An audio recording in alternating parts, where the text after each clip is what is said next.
This week on Full Circle Florida, party of three, the surging demand for a third major political party in America. I'll take a deeper look at what's driving it. Can an independent like RFK Jr. actually win the White House? And even if he does not, how his rise in the polls could completely alter the 2024 election.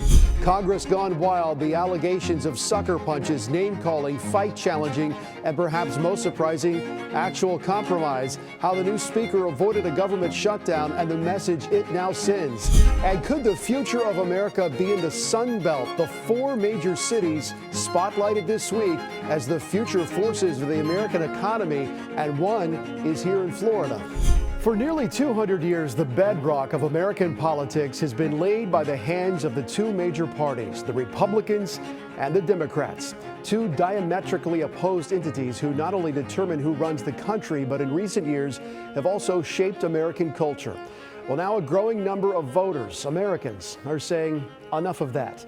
Enough of the identity politics. Enough of voting for two sides whose entire existence depends on dragging the other side down, and along with it, half the country.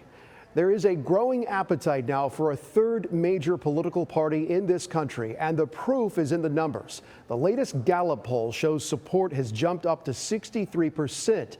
That surge highlighted by the rising popularity of RFK Jr.'s presidential campaign. But the numbers don't even begin to tell this emerging story of American politics. In fact, as I found out this week, the prospect of an independent candidate in 2024 raises a lot of questions and potential unintended consequences. John F. Kennedy once said, "Let us not seek the Republican answer or the Democratic answer, but the right answer." Well, it appears for a growing number of Americans, the right answer is to do away with Republicans and Democrats, or at least give them some competition. I discovered that sentiment is alive and well in Tampa Bay when I got your voice on the topic this week. Do you think there'll ever be a day where a third-party candidate could realistically win the White House in this country? I do, and I think it would be actually a great idea for us to be able to move in that direction. Not a Democrat, not a Republican.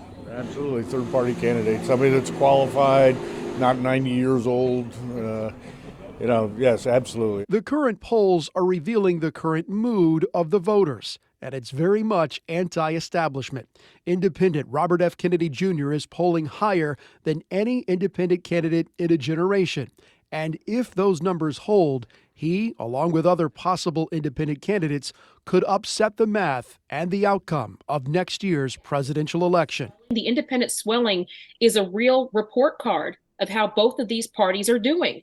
And looks to me, with the swelling numbers, you're both getting failing grades. Raven Harrison is a political strategist. She's also a known conservative and a former congressional candidate. Her read on the current voting climate, total frustration with both parties and a willingness to take a risk. Are there more Democrats who are searching for an alternative, or are there more Republicans, or is it 50-50? What it seems to be looking at right now is it seems to be almost even, but it's leaning slightly more toward Democrats coming into this party. And a lot of it has to do with, who's going to represent them going forward. How realistic is it that that candidate can have real success, or is it just end up being a giant disruptor in the election and could work against people's own interests, because it could tip an election a certain way that maybe the people who are voting for that third candidate didn't want to begin with? Well, I think we're closer to that than we ever have been in terms of them being a real viable party. The issue we have right now is part of me wants to give marks to RFK for using his legacy. The Democrats basically ignored him, and he said, okay, I'm taking my powerful name and legacy to this platform, but you have not changed your voting principle and your records, and it's just like a Democrat. So I feel like right now that won't be the catalyst for the 24 election. There's also the question of if RFK Jr. soars even higher in the polls, who will he take votes away from? The last independent presidential candidate to earn over 20% in a poll, Ross Perot in 1992. He ended up getting 19% of the popular vote, and many political experts agree Perot ultimately cost George H.W. Bush his re-election. Could this force the Democrats to say, hey, we can't run Joe Biden. If we run Biden, we're going to lose?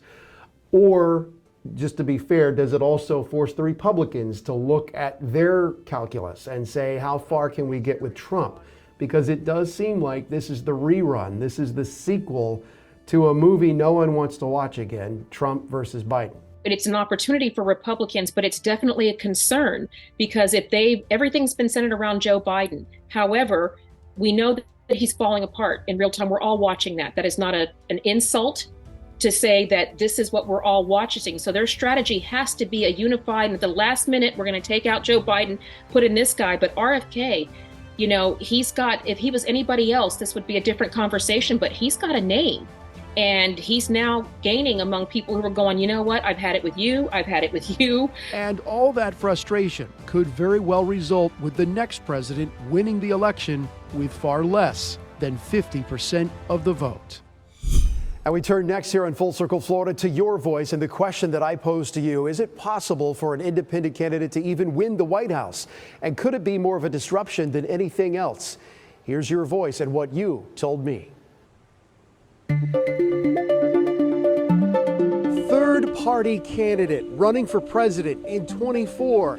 How realistic is it? Is there an appetite for it? Let's find out. We're doing a story about third-party candidates running for president. Hi, how you doing? Can we get your thoughts real quick? Not a Democrat, not a Republican. Absolutely, third-party candidate, somebody that's qualified, not 90 years old. Yes, absolutely. Do you have any feelings about that? Got some folks coming this way. I don't think he'll go anywhere. I like Nikki Haley. I loved Pete Buttigieg, but he's not running this year. I think it's realistic so long as people change their mind about what politics is supposed to look like in America. Is it something you would take a look at? Yeah, definitely. I mean, you don't know how much faith is going to be behind it, how much impact it's going to be to follow somebody like that, but I don't know, to hear all the policies and keep your hopes up. Do you think there'll ever be a day where a third-party candidate could realistically win the White House in this country? I do, and I think it would be actually a great idea for us to be able to move in that direction. Those other two, the Democrats and Republicans, parties are just too big. Well-informed opinion, as most people have. How you doing, sir? I've talked to a lot of people here today. Everyone seems to be really open to the idea, but then they tell me, I don't think it's actually realistic. What do you think about that? It's an uphill battle because the parties are entrenched and the candidates are entrenched. It's something that everybody should look at. I think in the way things are ran, it's not really realistic, but I think it's needed. Do you think it's realistic, though, in this country that they could actually win? No, unfortunately. Why do you think it's needed? I think we just need more options, really. I think that both of the current parties, the Democrats and Republicans, are putting forth mediocre at best candidates, and I think we'd do better as a country to have better options. It's either going to be Trump or Biden or whoever they replace Biden with. In my theory, it would split the Republican vote and make it easier to get someone like a Democrat in office. If it was the right person, you would be open to it. Sure. Yeah, if it was the right person, but I'm not going to waste my vote either. So it depends on what you want and who's going to benefit from the split vote. I mean, we've had enough mess here for the last 4 years. Still to come on Full Circle Florida, which one of these happened this week in Congress? A sucker punch, B, a fight challenge, C, compromise and people actually doing their job, or D, all of the above?